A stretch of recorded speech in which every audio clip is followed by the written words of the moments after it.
What up, Algebra Squad? Of course, I have to start it like that, right? All right, here we go. This is going to be 5.1 and 5.2 put together into one. Right now, you should be working with the worksheets, and you should also, I highly encourage you to have a lined piece of paper or two as well. The worksheet that you have does not have enough space so you can write everything neatly. You are able to, some people are able to write it, everything in their worksheet, but when it comes to looking at the worksheet to use it for your quizzes, you want to have something that you can look at it and has a nice flow to it, all right? This is called solving inequalities. Now, once again, complete the notes and the work on a separate sheet of paper for best results. It is every time I see students taking quizzes, they look at some of their worksheets that they have, and all their bundled up work is just, it's crazy. All right, so I'm gonna get started.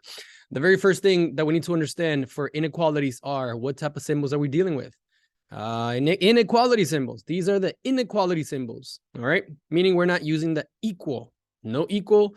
So it's not called an equation, it's called an inequality. Remember that whenever you are opening the symbol to whatever side you want to open it to, the number that's on the left side is the bigger side, and the number that's on this side right here, on this symbol, it's specifically, it's going to be your lesser value, your smaller value, all right? The other thing that we need to talk about is we have the ones that are greater than and less than, which are these right here. These are greater than and less than. So right now, if you are a student that typically struggles with symbols, you should be writing these down on, or everything that I'm doing right now, on that sheet of paper, okay? On line paper. So these are your greater than and less than, greater than or less than, and these are greater than or equal to and less than or equal to, all right?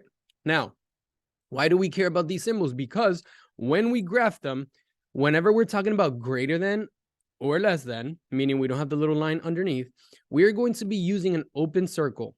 It's going to make sense when we start using it. So don't worry about it. Go ahead and create your notes.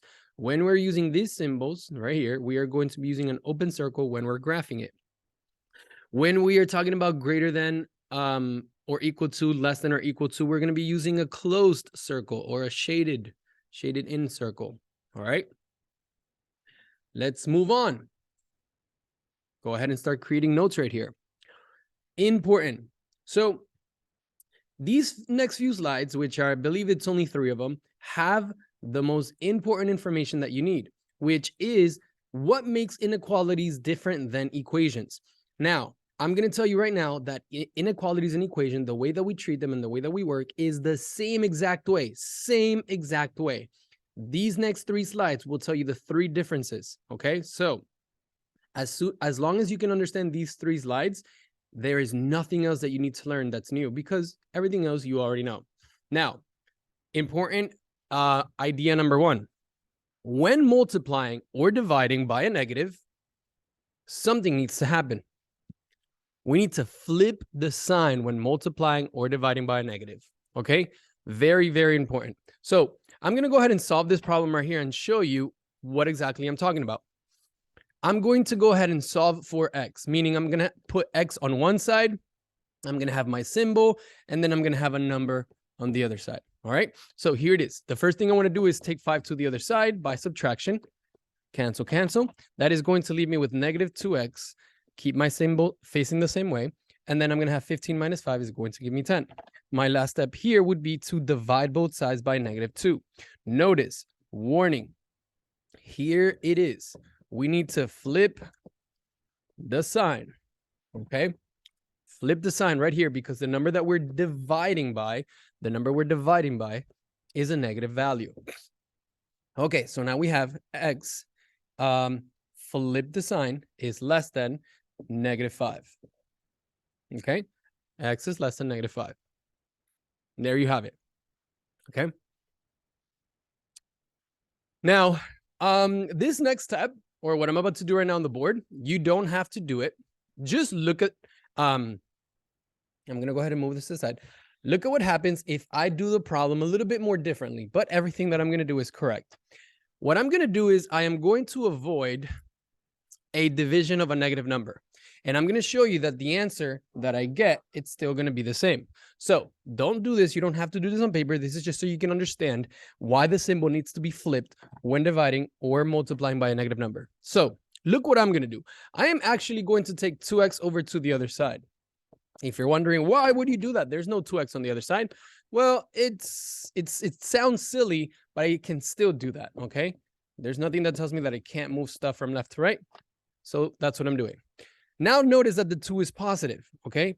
Notice that the 2 is positive, and I want you to notice that, by the way, right now I'm only subtracting by 15. This is not a division or a multiplication by a negative number. This is a subtraction by 15, so you do not flip the sign. You do not flip the sign. So we have, what you got, 5 minus 15, that's going to give me negative 10. And then we got, keep the symbol the same way. We don't flip the symbol because I did not divide by a negative number. And now we have 2x, right? Now what happens here? Divide by 2. Did I divide by a negative number? No, I did not. I did not divide by a negative number. My symbol stays facing the same way. 10 divided by negative 2, or I'm sorry, negative 10 divided by positive 2 is negative 5. Keep the symbol the same way and look at x. Now, I want you to look at these two answers and tell me if they're different. These answers are not different. They are flipped, but they mean the same thing. Look at what happens again. X is on the smaller part of my symbol. So that says that x is less than negative 5. And here's the same thing. X is less than negative 5. So do you guys see now why it's important when we do that step of multiplying and dividing by a negative number, flip the symbol? Because when you multiply or divide by a negative number, you get switched to the other side of the number line. You get thrown to the other side of the number line. So therefore, your symbol needs to change to satisfy that change. Now, if you did not understand at all the reason why, it's okay. You don't have to yet understand the reason why. Just make sure you create your warning sign on your notes.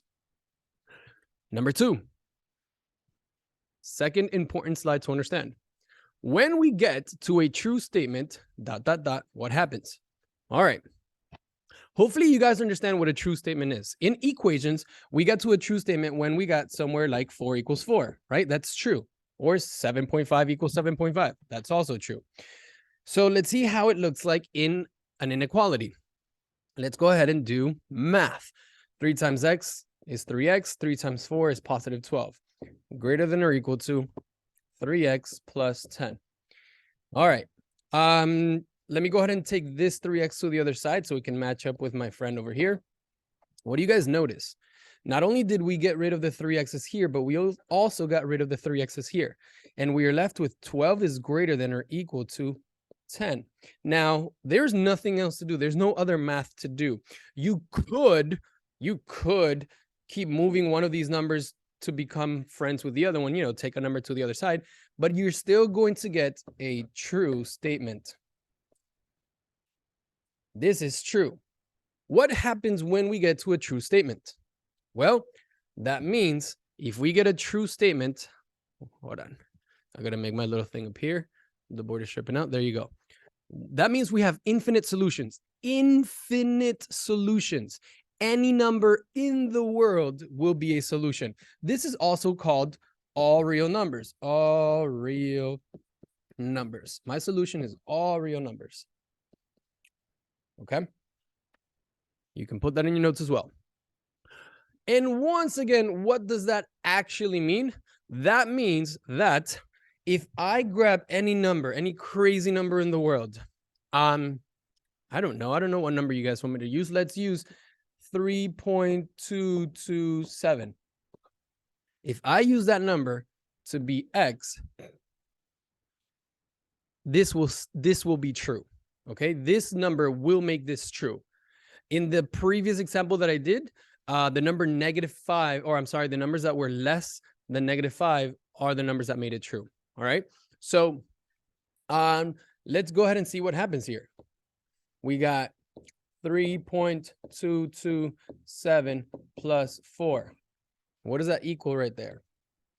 4 plus 3, that's going to give me 7.227.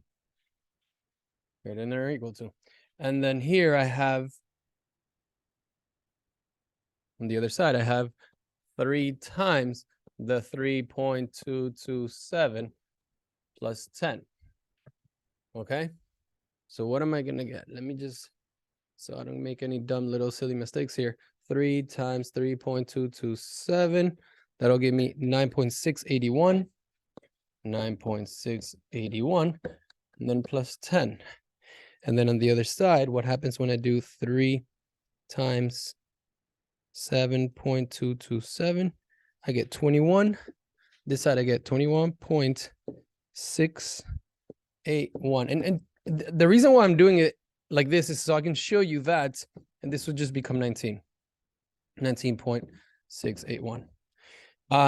I chose a weird number because I'm showing you that any number will make this true. Is this a true statement? Did I get to the last step and did I get this number to be more than or equal to this number right here? And the answer is yes. There it is. Any number will work.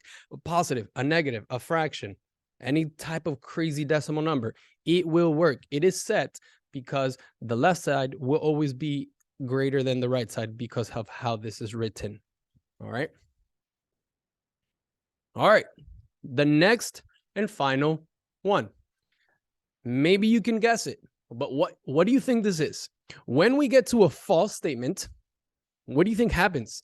If in the previous one, it's any number, infinite solutions, what do you think happens when we get to a false statement? And equation, when we get to a false statement in the equations, it was something like -5 is equal to 12. I don't know, 2 random numbers, but we know that that's not true, that it's a false statement. So let's see what it looks like with an inequality. Here's a simple one. I'm just going to make it a simple one so we can just move on right away. If I take this 2x to go that way by adding, meaning I cross these out, notice what also happens here. These cross out. Now you have this in your mind. Is the number 5 more than the number 9.7? No, it's not. This is false. Whenever we have a false statement, there is no solution. There is no number in the world. There is no number in the world that will make this true. There is not. Not a single number that will make this true. Okay? No number that will make this true. And once again, you can sit here and try to put any number there. This will never be true. Okay. So we are done with our little preparation. We have our notes gathered. That was our preparation math and introduction. Now let's go ahead and do some practice problems. Please make sure you label your worksheet, that line paper you're working at right now. Go ahead and label it example 1. You don't have to write the entire question, but we're doing example 1 right now. Here we go. So Susie wants to self-publish her comic book. One printing company offers to publish the book for $220 flat rate. That means she just has to pay that one time. 220 flat rate plus $3 per copy of the book. Okay, so they're going to charge her $220, and then every copy that she wants to print out is $3. Her maximum budget is $420. Now, here you have 3 parts, A, B, and C. If this was a question in the EOC, I really think you guys have what it takes to dumb this down, right? Think about it. You have $400, that's your starting, and then all you have to do is start to ask yourself, well, how many, if the question was how many can she actually print? How many can she actually print? Well, she has 400. Let's take away the 220 from the 400 because that's a flat fee that she for sure has to pay that. And then that's going to create a number right here. And then from there, the question becomes how many $3 copies can she actually do? So how many can she do to stay within the budget? Obviously, you can't get to a negative number. You got to keep subtracting until you get to a negative. I'm sorry, until you get to a number before you get to a negative or 0. That's because that's money. All right. So instead of doing it that common sense way, let's do it the algebraic way, write an inequality. So when we're dealing with money, just think about it this way. On one side, put your expenses, the amount of money that the person or you have to pay. And then on the other side, put the money that you have, okay? The money that you have to deal with. So let's talk about our expenses and we'll put it in red. Our expense here for Susie is $220 flat. That's a one-time thing, but we're also adding an expense of $3 per copy. And let's go ahead and label what X is. X is number of copies. Okay, number of copies that she needs to make, or that she wants to make. Then what is the symbol that we're using? Well, there's going to be a symbol that we're going to put inside right here. But let's go ahead and put on the other side the opposite. The red is the expense, the money that we need to pay. And the blue on the other side, I'm going to use for the money that we have to work with. And that is $400. Now, think about your symbol right now. Make it make sense.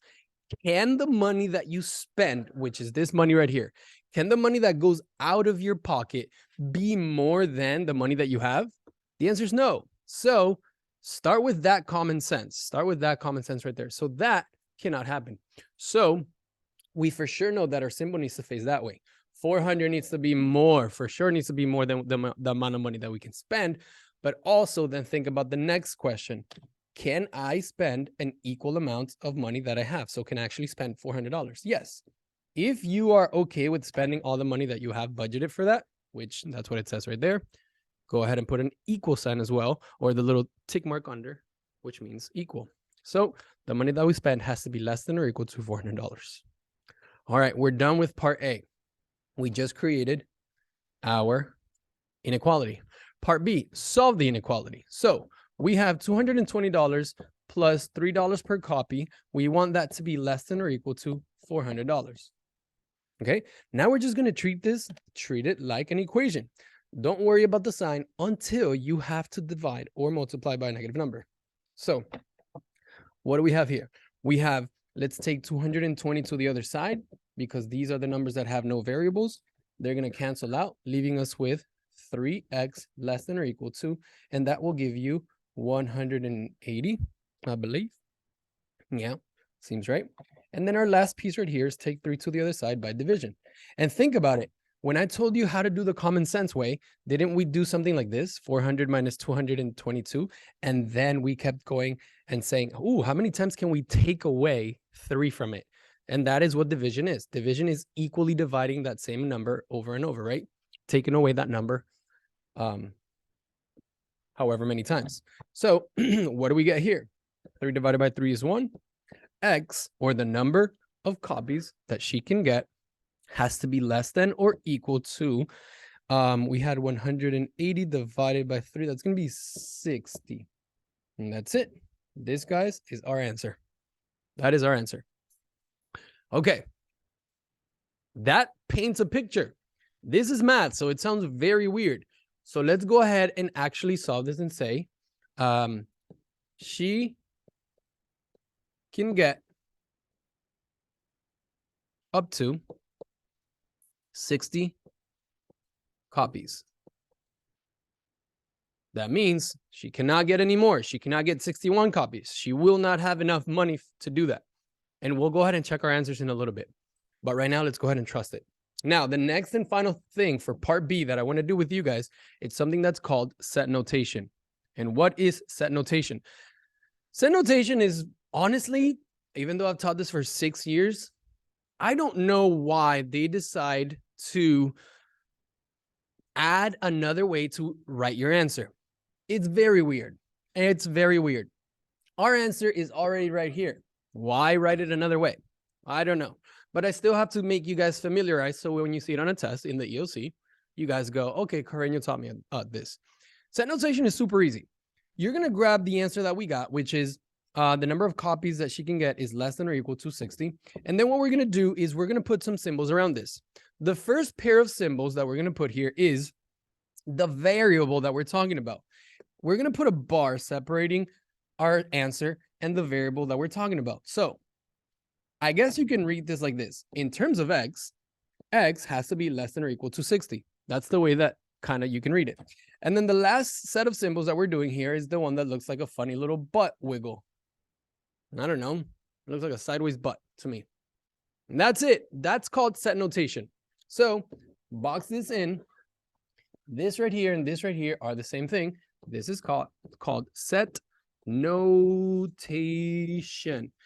Okay, it's the way that they write the set of solutions, because we have more than one solution. She can buy 59 copies, 58, 57, 56, 55. Any number below 60 she can buy. Okay. Okay. Part C, graph the solution on a number line. How does this look like graphed? Super simple. This by far has to be the easiest part of this lesson. How to graph what you call it? Inequality. Well, the way that we graph an inequality with one variable, we only have one variable, only the variable x, is you're going to go ahead and create a number line, and you're going to make your focus, your answer, 60. Well, that's not really our answer. Our answer is any number that's 60 or less. And then we're going to look for and say, okay, what number goes before 60? That's the number 59. And then what's the number after 60? 61. That's kind of just giving context where you are on the number line. Then the final thing that we're going to do here, is, remember that I told you your symbols tell you what circles to use. This says that we can use less than or equal to 60. That means that we have to use a closed circle. Closed circle. Why a closed circle? A closed circle indicates, look right here, we're going to put a closed circle right here. A closed circle indicates that this number is also part of my answer. The number 60 is also part of my answer. If I had an open circle, it would say that 60 is not part of my answer. Now, to finalize my answer, I am going to show that 60 and every number below is my answer. So what we're going to do is we're going to shade to that side. And that's it. Go ahead and do a light shade to the side that belongs to your answer. Now you can see that it makes sense.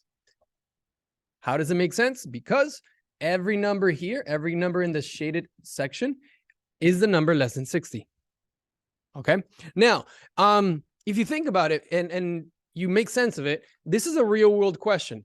Even though this is my answer graphed, does it make sense when you are talking about decimal numbers? Like the number 52.37 is in there. That falls in that shaded region. The number -500 is in that answer because it's less than 60. No, we have restrictions.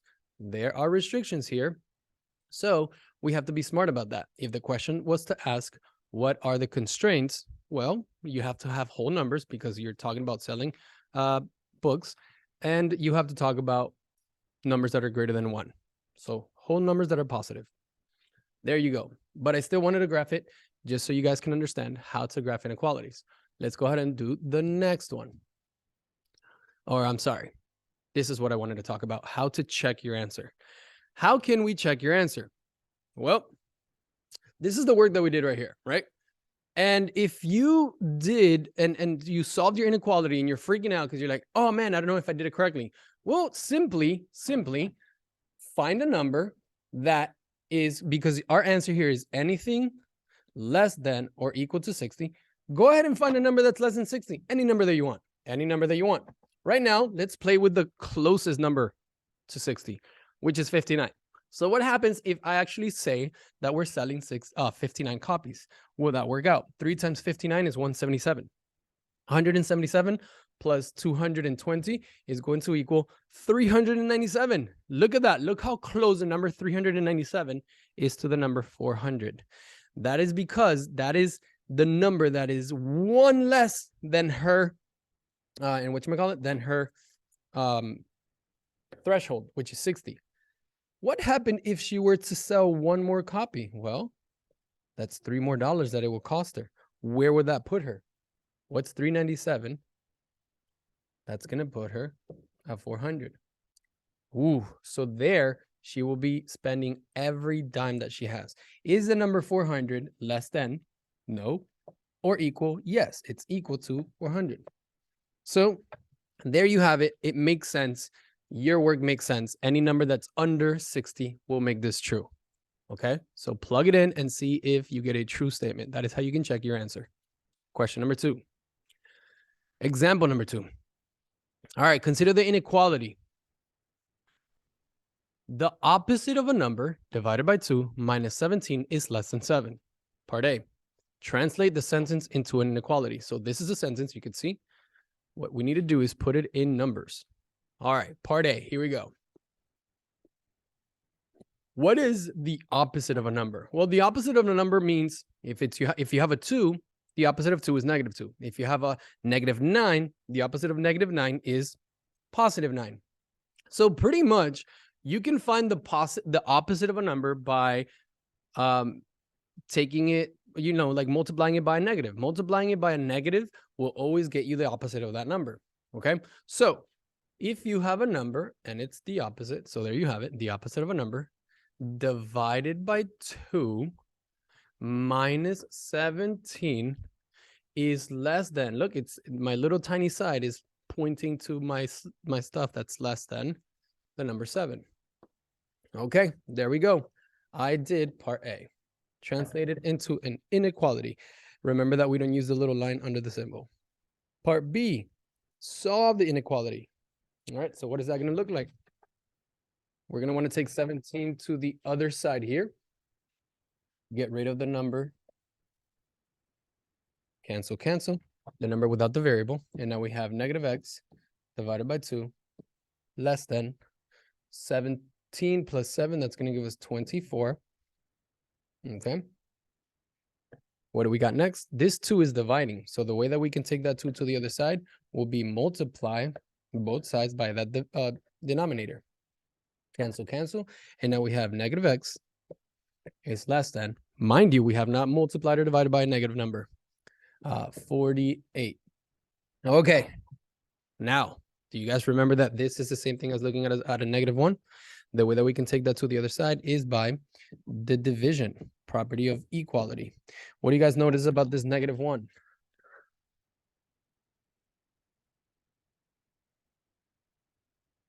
Flip your sign. If you don't flip your sign, you are going to get a wrong answer. Luckily, though, if you don't flip your sign, but you check your work, flip your sign, you can see if you got it right or wrong. So that's going to give me negative 48. All right. So that right there is negative 48. What I'm going to do is, so I went ahead and solved it. And now I'm going to go ahead and put it in set notation. Set notation is simply where I grab my answer. X is more than the number negative 48. I talk about the variable that I'm talking about. Okay. And that's it. That right there is set notation.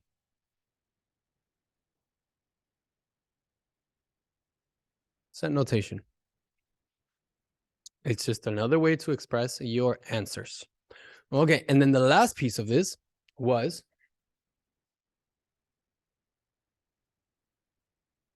really quick before I graph this. Okay, I just want to show you guys the freedom that you guys have to make sure that you can get this correct all the time. My answer says, read it carefully. X or my solution is everything that's more than negative 48. More than negative 48. What is a number? What is the easiest number you can think of for math that is more than a negative 48? Well, how about the number 0? How about the number 1? So let's see what happens when I choose one of those numbers and see what happens here. Okay. So, I'm grabbing my original inequality that you could see on the right-hand side. I'm grabbing my original inequality, and I'm going to go ahead and put the number 0, okay?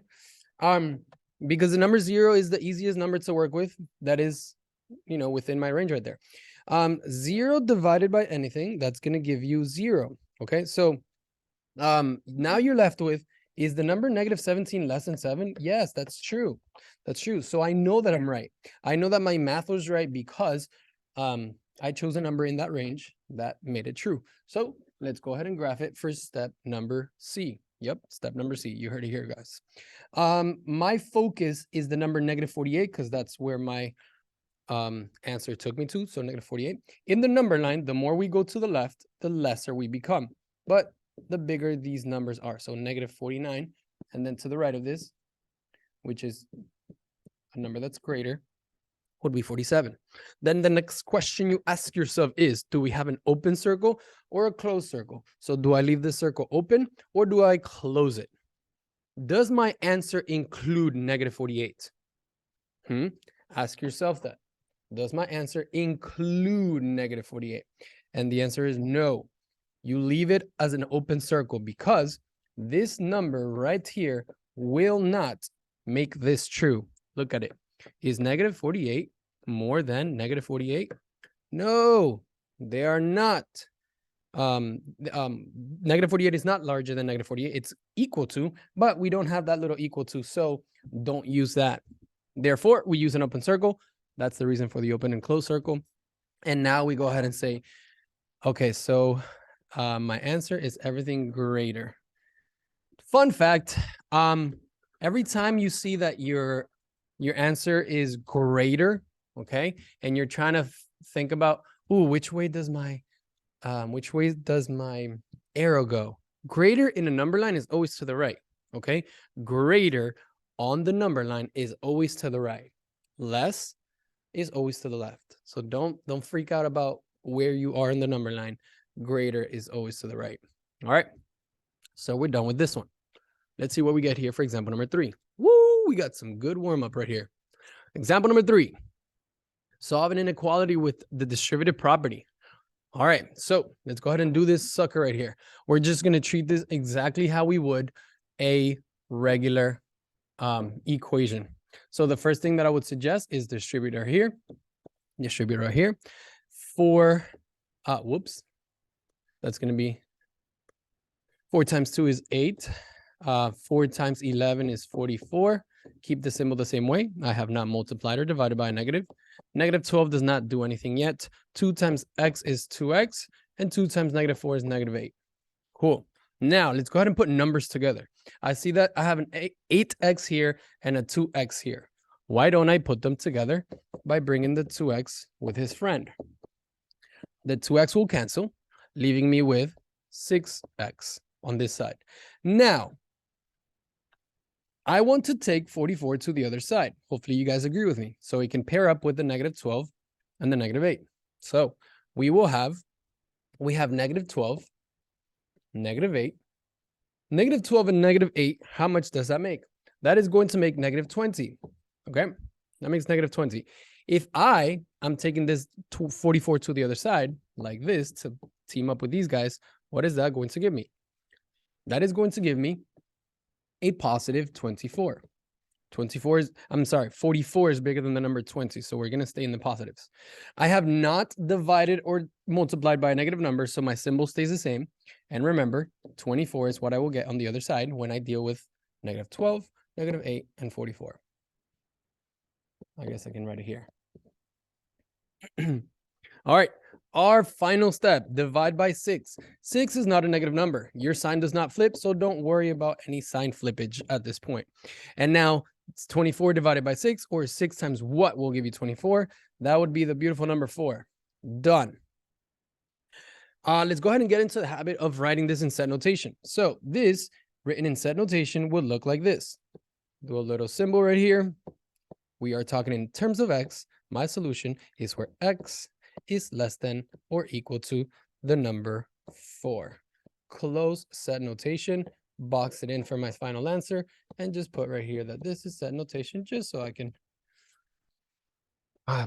understand what it is that I just did. Cool, that's done. Let's now graph this sucker. Quick little number line. Our focus point is the number 4. Okay, the number before number 4 is the number 3. The number after 4 is the number 5. The next question that I'm going to ask myself is, what type of circle am I using? Am I using an open circle or a closed circle? Right here is the answer. Since we are saying that my answers are less than or equal to the number 4, that means we use a shaded circle, a closed circle. We are including the number 4. Do you guys remember taking a multiple choice quiz or test that whenever you choose your answer, you select an answer, you say, I want this to be part of my answer, you shade it in? This is pretty much the same idea. So if that's what's going to help you remind yourself to shade it in, cool. That's you saying that 4 will make the inequality true. And I'll go ahead and check my answer right now with the number 4.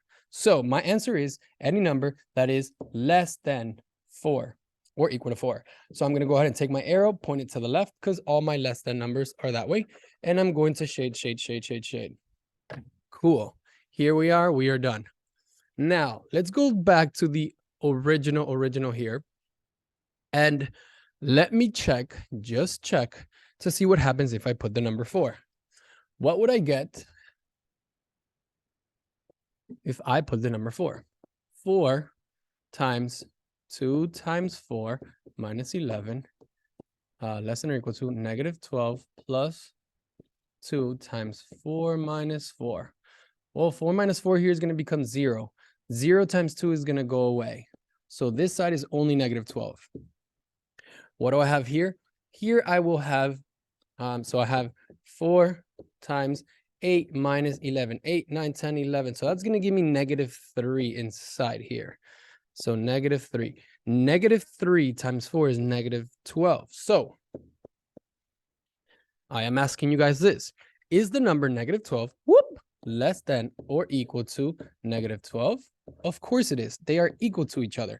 That's why the number 4 is good. Now notice that this is your threshold. This is like that's the number. That's it.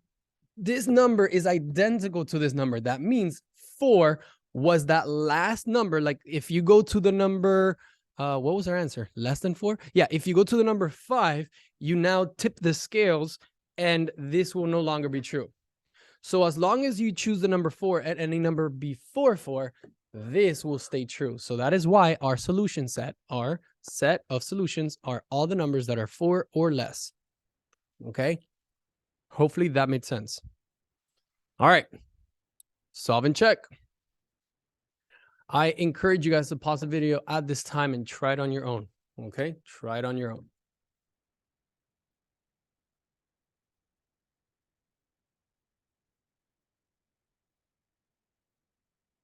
Here we go. Distribute, right? Nothing happens with the 88. Negative 33. 11 times x is 11x. Whoops. I'll just leave it like that. That looks okay. 11 times, Jesus, I don't want to leave it like that. Now I gotta, okay. 11 times x is positive 11x. 11 times 8 is positive 88. All right, so what do we got? This is our check problem, gotcha. We got this right here. Notice that we have a regular number without a variable and another regular number without a variable. What does that make? Well, that makes my marker fall down. We got 88, back to the bold writing, and negative 33, or what you call it, 88 minus 33 here. We got, let me make sure I didn't make a mistake. Hold on. We got 88 greater than less than negative 33 plus 11x. Okay, it looks good. That should give me 55, right?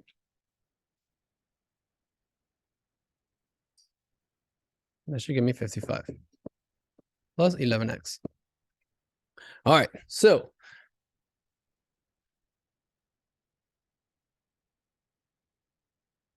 okay, I'm just making sure I'm not making a mistake right now because what I had done on the paper before looks a little bit different. Okay, so we got, oh no, this looks fine. Take 55 to the other side by subtraction. 8 minus 5, 8 minus 5, that's going to give you 3 and 3. No flipping of sign because we have, what you may call it? We didn't divide or multiply by negative, we're just subtracting. And now we have 11x. Cool. Final step here. Final step here would be to divide by 11 to get x by itself. And we get 33 divided by 11 is 3, greater than or less than 11, x. And I don't know about you guys, but I always like to read it the flipped way of this, where I'm gonna go ahead and write x first. Make sure your symbol stays true, all right, to what you said before. So my point of the symbol was pointing to x, so that means 3 is larger. I'm gonna make sure I flip it. If I flip my, x to the other side, my symbol also has to follow. And my set notation will be x So in terms of x, my solution is where x is less than or equal to the number 3. Bada bing, bada boom. Cool. And now we graph. My answer is 3. Right before a 3 is a 2. Right after a 3 is 4. Open circle or closed circle? Well, my answers can be less than or equal to 3. So since it can be equal, I'm going to select that. Less than means to the left. Left always means less. Left is less on a number line. And there you guys have it. That is right there our final answer to this question. All right, cool. Now, what I want you guys to do, look at the rest of the worksheet. I need you guys to work on that on your own. If you're in class right now, work with your peers. And I do encourage you, as I walk around, ask me if you need to get your answers checked. All right, go ahead and check with me so you are making sure that you're practicing it the right way. Peace out.